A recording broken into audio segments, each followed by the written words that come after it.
2025년 12월 24일 새벽기도에 오신 여러분을 주님의 이름으로 환영합니다.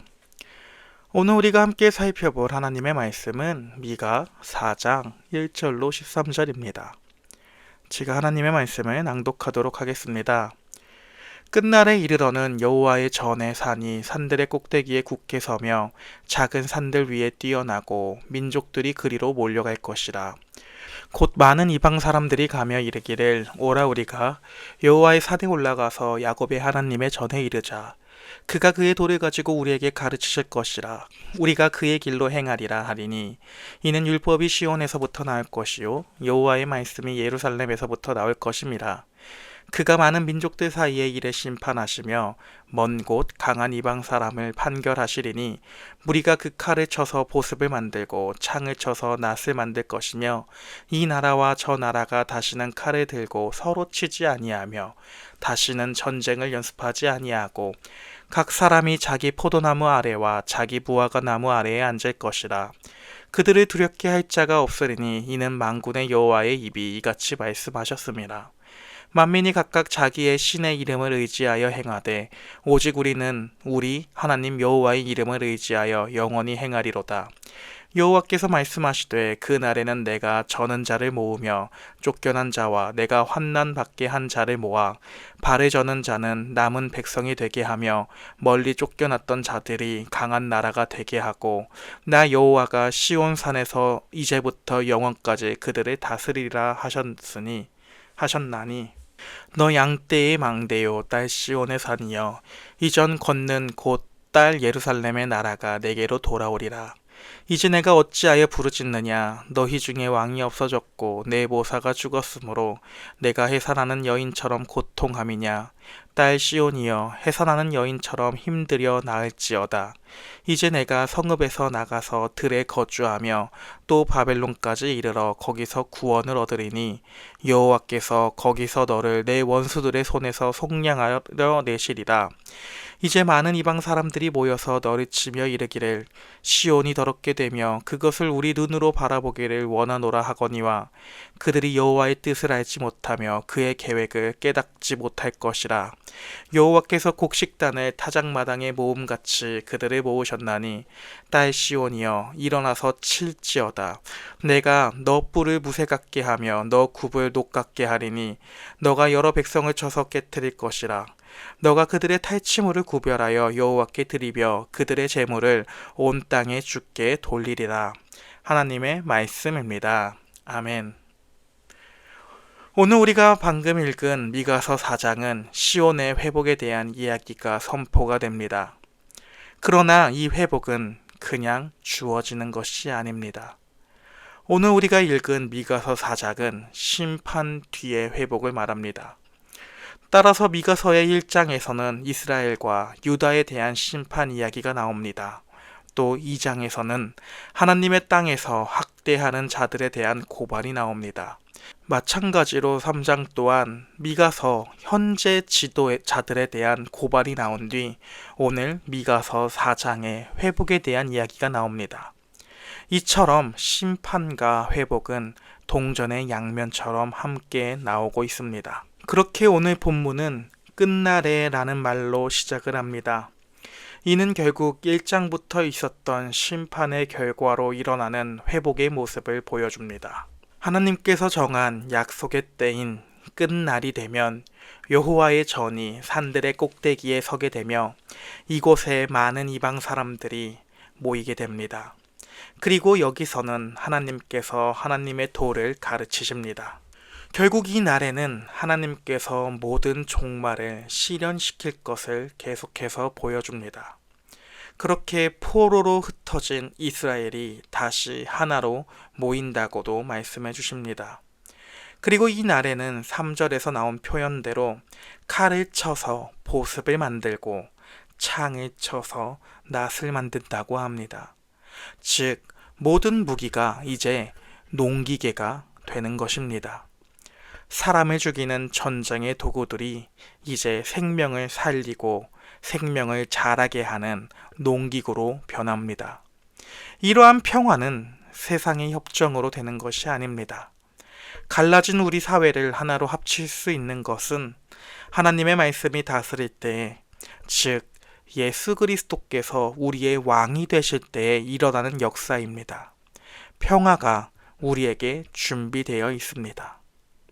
그렇다면 이 평화를 가져다주는 주체는 누구일까요? 힘이 세고 사회적으로 잘 나가는, 혹은 많은 돈을 가지고 있는 사람들이 이 평화를 가져다주는 것일까요?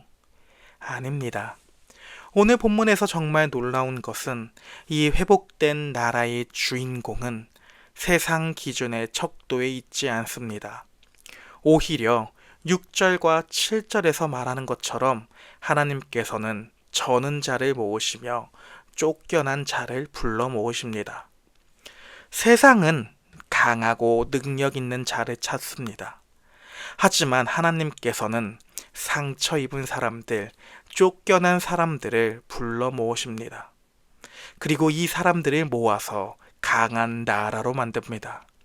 이것이 바로 복음이 가져다주는 역설의 신비입니다. 마치 야곱이 야복 강가에서 환도뼈가 부러져서 절뚝거릴 때에, 그때야 비로소 이스라엘이 된 것처럼 우리는 약하고 부족하여 넘어질 수밖에 없음을 고백하는 이 남은 자들을 통해 하나님은 하나님의 나라를 세워갑니다. 오늘도 아프고 힘드십니까? 그렇다면 그 아픔을 느끼는 것이야말로 바로 하나님이 찾으시는 그 사람인 것입니다. 이렇게 억눌린 자들은 모입니다.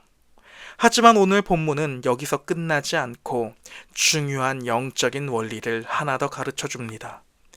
9절과 10절을 보면 시온은 해산하는 여인처럼 고통스러워합니다. 하나님은 쫓겨난 자들이 모일 때에, 저는 자들이 모일 때에 당장의 평안을 허락하시지 않습니다.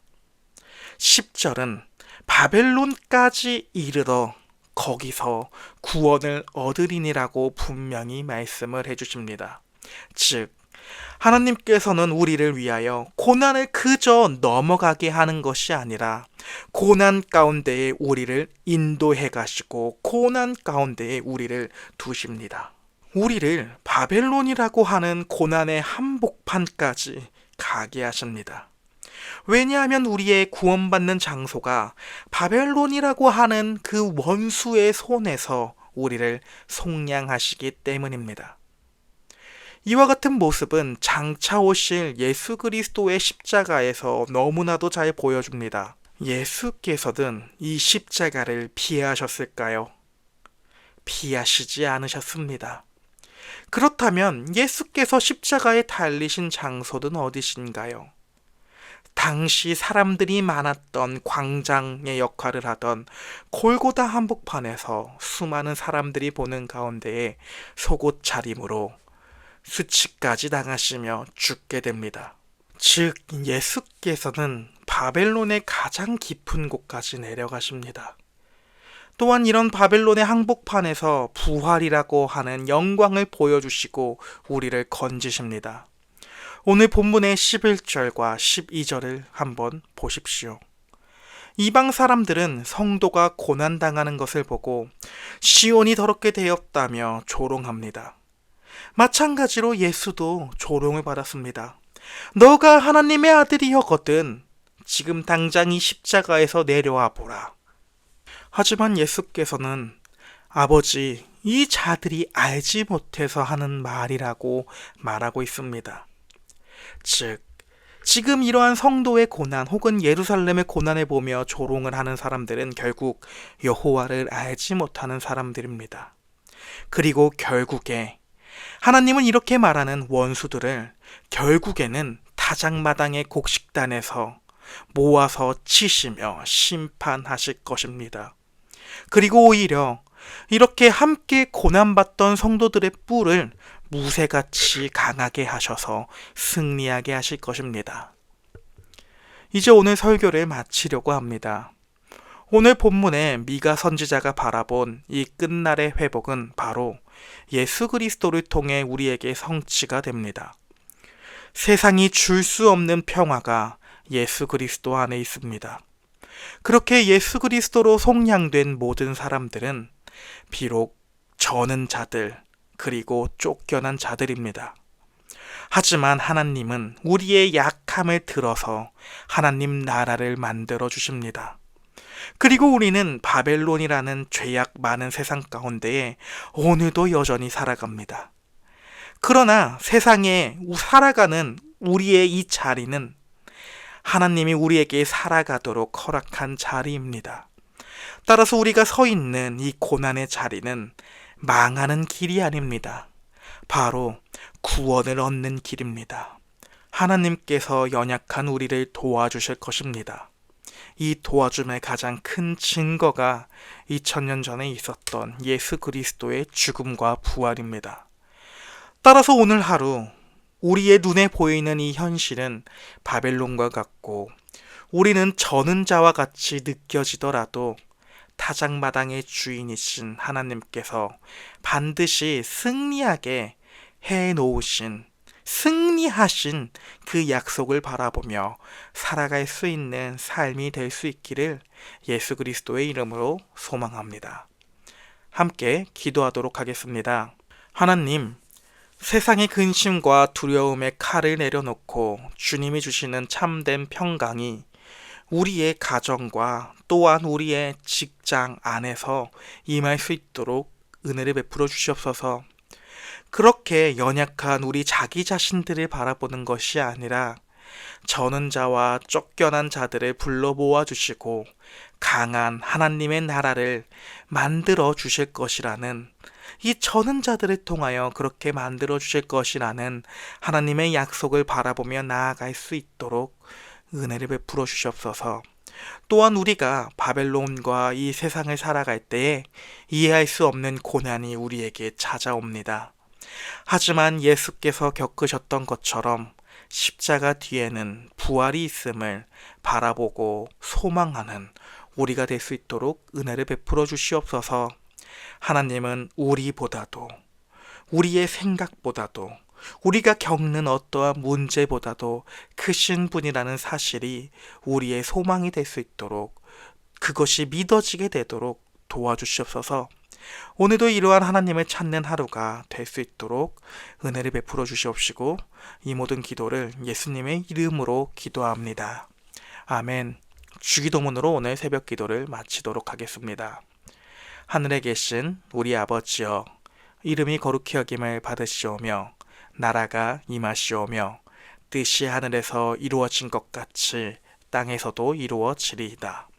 오늘날 우리에게 일용할 양식을 주시옵고 우리가 우리에게 죄 지은 자를 사하여 준 것 같이 우리의 죄를 사하여 주시옵고 우리를 시험에 들게 하지 마시옵고 다만 악에서 구하시옵소서.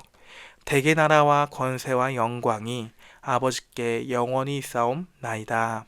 아멘.